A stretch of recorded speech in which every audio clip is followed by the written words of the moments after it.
Washington, by all accounts, especially those of James Flexner, his biographer and best biographer, he was the indispensable man. We could not have won without Washington's keen understanding of strategy. He maybe have failed tactically a few times, and he didn't win any major open field battles over the British, but he was always able to keep his eye on the ball. You are listening to Historyman, the platform for historians, curators, and authors to tell their stories of the American Revolution, walk in the footsteps of heroes, and proclaim freedom reigns. On today's episode, we are very fortunate to have Larry Schweikart. Author, professor, and historian, Larry has written more than 20 books on banking, financial history, business history, and national defense. He has been an advisor to the Department of Education's Research Division and is nationally recognized as an American historian. Welcome, Larry. Thanks for having me, Eric. Larry, real quickly before we get started, Historyman and Historyman Comics are proud to introduce our inaugural series on the rise of Thomas Sumter. This 6-volume comic book series tells the story of Thomas Sumter, a former Continental officer who was burned out of his home, elected as general by a like-minded group of partisan leaders in the backcountry of South Carolina, and then they pushed back against the invading British Army in 1780. We are reconstituting the comic book genre for a new generation of historians. You can find these books, as well as links to this podcast, on historymanpodcast.com. Larry, I purchased your book, A Patriot's History of the United States, probably about 16 to 17 years ago. Honestly, I remember likening it to the work of Teddy Roosevelt, who undertook his multi-volume history of the winning of the West. Your book was a great read in a genre that is filled with so much detail that the reader often gets bogged down. You kept it alive. So thank you for keeping history alive and reminding us not only where we came from, but that we are capable as a nation of so much more. So thank you so much for that, Larry. Sure, thanks. We have out available the 20th anniversary edition. You said you got yours 16 years ago, so you're a little bit out of date. We've gone through 4 editions since then, and we're just putting out free on the website for all of those who are on my email list, the 20th anniversary edition, which contains a new chapter from 2018 to 2023, as well as any new research I found over the last 5 years. I went back in and made various additions. It's all in a PDF form, and if you're in my newsletter list at Wild World of History, you'll get that free here in the coming week. Well, Larry, tell us a little bit about yourself and where we can find your books, and maybe even some of the projects you're currently working on, because I know I'm a fan, and I'd love to pick up anything new that you got going on. Sure. Well, I'm a native Arizonan. I went to Arizona State University. Didn't get very good grades because I was busy playing rock and roll music all night. And literally, when I graduated that weekend, I was in a van to go on the road for the next several years. And eventually, some of our groups opened for Steppenwolf, Savoy Brown, the James Gang. The Who sat through our set at the Troubadour in Los Angeles. But the road was hard, and I decided to get an easy gig. I thought teaching would be easy during the day. I could still play at night. So I went back to Arizona State to get a teaching certificate, and they said, well, you're missing something. You have a degree in political science, but you never had a U.S. history class, which says a whole lot about Arizona State University. So in a summer class, I took U.S. history, and the professor was so incredible that at the end of that 6-week class, I said, I want to be a professor. And so I immediately got his support. I mentioned I had bad grades. He was able to vouch for me to get into the graduate program at Arizona State, where I got a master's. And then they kicked me out. They did me a favor. They said, you got to go to a better school, it can get you a job. So I ended up at the University of California, Santa Barbara, where I got my PhD. Within 2 years, I was teaching full-time at the University of Dayton in Ohio. And about halfway through my tenure there, I decided to start writing books that people would actually read instead of just give me a footnote someplace. So that's mainly how Patriots History of the United States came about. Mike Allen and I needed a book to teach from. We hated all the textbooks that were out there. We said, let's just write our own. And I'm sure you've read the book, so it's almost 1,000 pages. The first iteration that we turned in to our publisher, Sentinel, was 2,000 pages. They said, we think you might have to cut a little bit of that.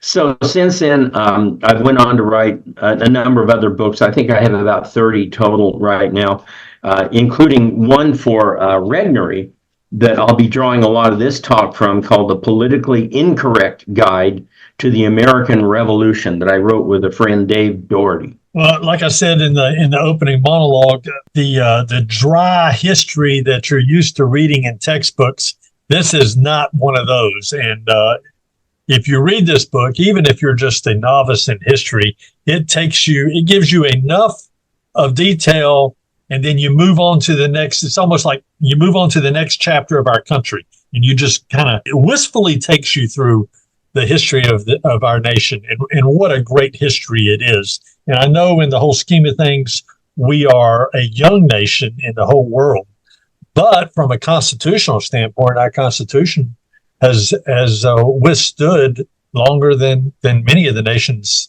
in the world. That's right. And let me just mention before we get into the revolution that one of the key elements of Patriots history is that we developed what we thought were the four essential pillars that make America an exceptional nation.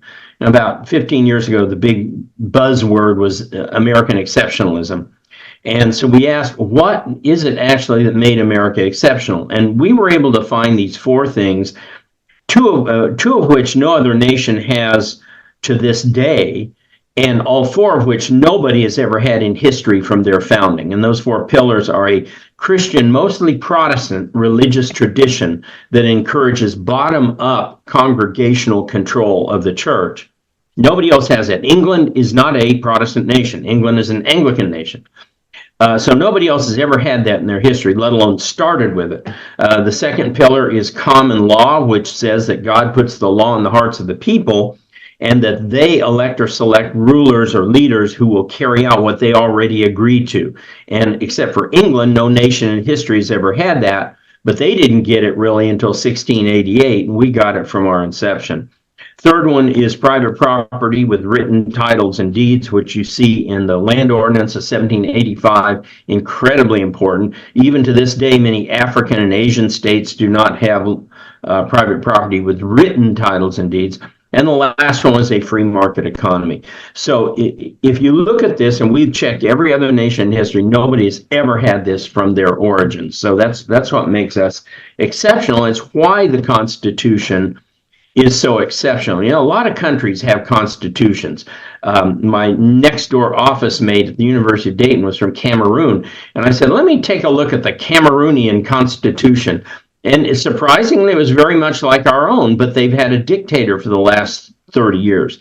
So what's the difference? The difference is Cameroon did not have those four pillars of exceptionalism that gave life to the document. It's a fantastic outlook. But let me ask you this. How do you wrestle with that exceptionalism, especially from the religious aspect, when you have so much pushback saying that, no, we founded this country not on religion, but on these other principles? How do you answer that? Yeah, that's sort of the Rudy Giuliani position from back when he was running for president. He tried to run for president basically on the market only. And you can't do that because America was absolutely a Christian nation. Almost all of the states had wordage talking about God, Jesus Christ, or both in their constitutions. Supreme Court justices as late as the turn of the 20th century were saying that America is a Christian nation. The very basic, we were paying pastors, for Pete's sake. Massachusetts was paying pastors. Government was paying ministers. So, this has all been taken from Jefferson's one letter, which wasn't an official document. It's a private letter to the Danbury Baptists claiming a separation of church and state, which is nonsense. You can't ever have a separation of church and state because if you try to separate the two, you are automatically aligning with a religion, namely atheism. Well, talk to me about the bookend of miracles in the American Revolution. What did you mean by those words, bookends of miracles? Well, the U.S. began and ended with a series of events that you can almost not describe any other way except as a miracle from God. I mean, one after another, after another, after another. The first one occurred in August 1776. George Washington had a very large army, at least as big, maybe a little bit bigger than the British, about 20,000 men on Long Island. And he had established a very good defensive position. Now, one thing Dave Doherty in our book, The Politically Incorrect Guide to the American Revolution, one thing we note is that the militias especially were very good at fighting behind fortifications, that they had this deep fear of being shot in their legs and being unable to run away when the British would bayonet them. You know, their muskets were not fitted for bayonets. They had a tomahawk, which isn't really as good a long-range stabbing weapon as a musket with a bayonet on it. So they were deeply afraid of hand-to-hand combat against British regulars who had bayonets. But as long as they were behind earthen fortifications, as at Bunker Hill and Breed's Hill, they were very good. And so Washington had a very good line drawn up all the way across, not all the way, but a long distance across Long Island, ending in a kind of fishhook that was not well defended. He only put 5 scouts out there. And of course, the Brits were no idiots. They were seasoned officers. They immediately scouted out that position, swung far around to Washington's left, had their whole army coming in on his side, basically enveloping him. And Washington was able to mount a rapid defense, but he knew it was going to cave in. And meanwhile, he had to cross the East River back to Manhattan. And so he was able to get the troops down to the boats, but then the miracle came. The boats are going to have to cross the East River right under the guns of the entire British fleet, which literally would have blown them out of the water. And just as they started to cross, a miraculous fog descended and covered all of Washington's retreat across the East River to Manhattan, and he was able to get the majority of his army out safely. So that was certainly our first miracle. The second miracle, you want to call it that, occurred in early 1777, right after the Battle of Trenton. Washington recrossed the Delaware and attacked at Princeton. And there he met a fairly sizable British force. And so really, for the first time, without defenses, large American regulars were drawn up against a large body of British regulars. And they're drawn up. You've seen the movie The Patriot, and I mean, you know how they're drawn up just a couple hundred yards apart in mass formations, where the idea is that even the inaccurate musket could barely miss at that range. And so you have these two armies drawn up, getting ready to fire, and Washington, who is around 6'4" and is riding a big white horse, goes out into the middle of the battlefield, exhorting the men. He says, "Come parade with me, you fine fellows." And right as he says that, both armies open fire, and he's right in the middle. And somehow, miraculously, he's got bullet holes in his coat, bullet holes in his hat, and he isn't hit, and his horse isn't hit. It's absolutely stunning how you could miss a 6'4" man on a white horse between two armies with easily several thousand people shooting and not kill him. So that was a second amazing miracle, because Washington, by all accounts, especially those of James Flexner, his biographer and best biographer, he was the indispensable man. We could not have won without Washington's keen understanding of strategy. He maybe have failed tactically a few times, and he didn't win any major open field battles over the British, but he was always able to keep his eye on the ball. And the eye on the ball was, keep the army intact. Don't let the British defeat the main Patriot army in the North. And he was always able to extricate himself, whether it was Long Island, whether it was Harlem Heights, whether it was any of these other battles, Princeton. And sometimes this was due to incompetent subordinates. He would often have subordinates who would fail to cut off a British movement on his rear or on his flank. But nevertheless, Washington was always able to keep the main body of the American army together. And he does so with great skill at Valley Forge, where despite horrific conditions, sickness, disease, people deserting, and there was always in the revolution this problem of the papers. What kind of papers did you sign? A 90-day enlistment, a year's enlistment. How long did you sign for? And militiamen were very keen on keeping to the letter of the law in those papers. When the papers were due, they left, even in the middle of some battles. I mean, you I'm sure, understand that Benedict Arnold had to launch an ill-fated attack on Montreal, I believe it was, in the middle of the night on New Year's Eve, because the papers were going to expire the next day, and if he waited, he wouldn't have an army. So Washington's key genius was understanding that it wasn't the number of battles you won, it was the number of battles that you weren't decisively defeated in.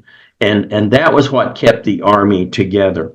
So we kind of move on then through the end of the war, kind of the other end of the bookends, comes in 1781. And Cornwallis and Tarleton have been pursued throughout the South by rebel armies, by American armies. Won some, lost some. One Kings Mountain, one Cowpens, lost a couple of others. I think Guilford Courthouse was a loss. But the same thing, they're just nipping at the heels. And one thing the British learned in this war was it's very hard for a traditional army to fight a guerrilla war.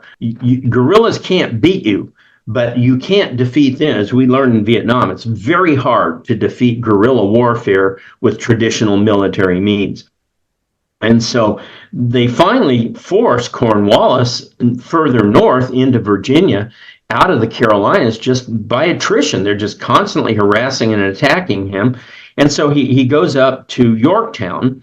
And Yorktown, of course, as your listeners know, is divided across the bay there, with a British position on the northern side, a fortification, British large position on the southern side at Yorktown, and they're protected by the British fleet, which not only gives them artillery support, but allows them to transfer men and supplies back and forth across the bay.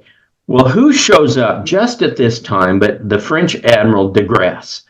And it's important for listeners to understand the French have never, ever, ever defeated the British Navy one-on-one, with this one exception.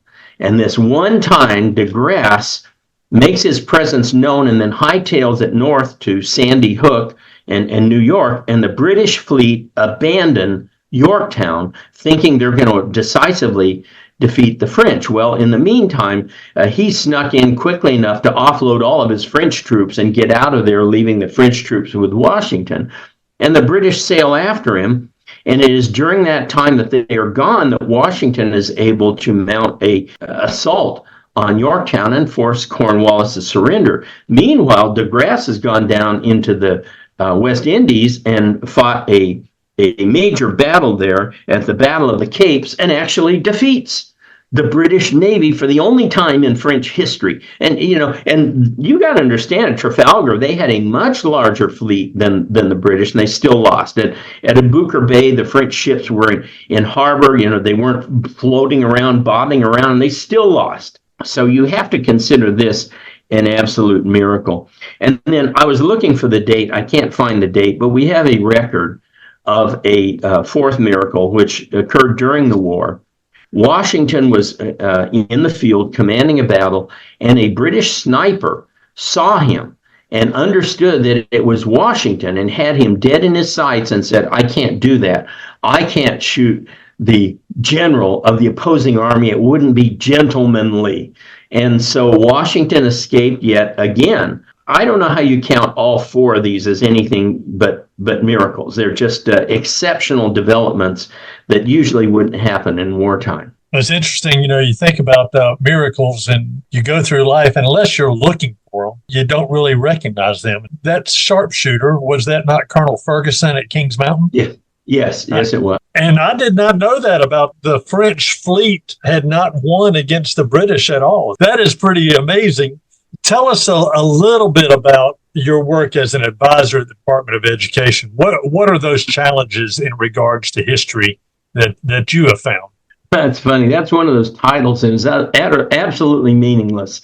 I was appointed by President Trump to be a part of the 1776 Commission, along with Victor Davis Hanson and Carol Swain and many, many others. That was sometime around August of 2020. And after the election, I got an email from the White House that said, we would like to uninvite you.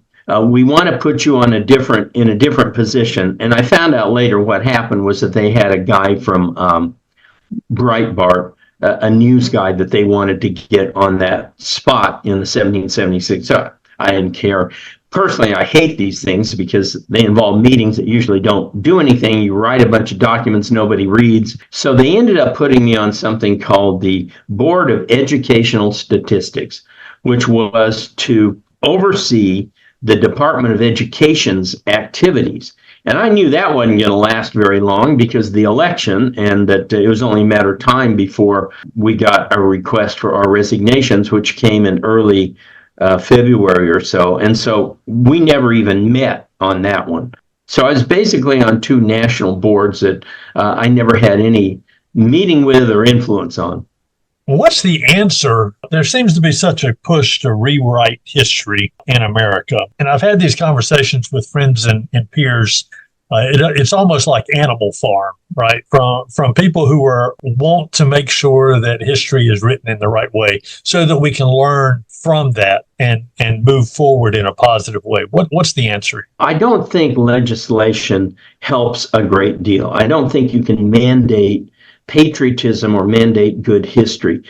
This is all stemmed really from the 1950s, and it was a backlash to Senator Joe McCarthy and the so-called McCarthyism that got rid of so many communists in colleges. Well, when that went out of style and people were trying to distance themselves from McCarthyism, the universities began to allow in socialists and communists into the faculty. Now, the problem is that whereas non-communist old-line liberals, conservatives would always base things on merit, the communists would only base things on progressive ideas that we want more of our side in here, even if they're not competent or qualified. And as a result, slowly, starting in the 1960s, history departments, political science departments, and soon almost everybody began to admit more and more and more radical liberal professors. And when it would come time for a search committee, those people would always opt for the most radical liberal person, not the best person. So within about a 30-year period, most of the university history, political science, English, sociology departments all became top-heavy with these uber libs. And they not only dominated the departments, they dominated the testing. I mean, who do you think it is that scores and reads the AP tests or helps design the ACT or the SAT tests? It's these people. And so as a result, the whole profession began to tilt massively to the left until when I got to UD, for the longest time, out of a department of about 20, I was the only registered Republican in a department of 20. Now, there were two Democrats who were sensible and couldn't put up with the leftist garbage, but most of them were left to very, very far left. And that affects what you're going to teach. Another thing that happened was that departments stopped having committees adopt the textbooks. And as a result, every faculty member adopted whichever textbook he wanted. Well, in some ways that worked in my favor because a number of colleges adopted Patriots History. Many adopted Patriots History and Howard Zinn's book and had students read them side by side, which I'm happy that we'll win that every time. But it meant that overall the majority of students were going to be taught out of far left textbooks or other kinds of books. So the answer to your question is not pleasant. It has to come from personnel. The way you get a shift is to change the personnel who are being hired in these departments. And as long as history faculty who are dominated by leftists are doing the hiring or on the search committees, that's going to be very hard. You might start with the appointment of more conservative presidents who name more conservative deans and provosts, who then in turn say, no, this candidate's not qualified. We're not going to hire him or her just because they're a leftist. And that's a slow way to get at it. But I have very little hope for higher education. I think the whole institution needs to go away. It's just not effective anymore. Well, what would you want people to take away from reading your books? First of all, that you can write really good history and be fair, and you don't need to bash America constantly to do it. In our introduction, we say we are not believers in my country right or wrong, but we absolutely don't believe in my country always wrong, which is the way almost all these textbooks are written.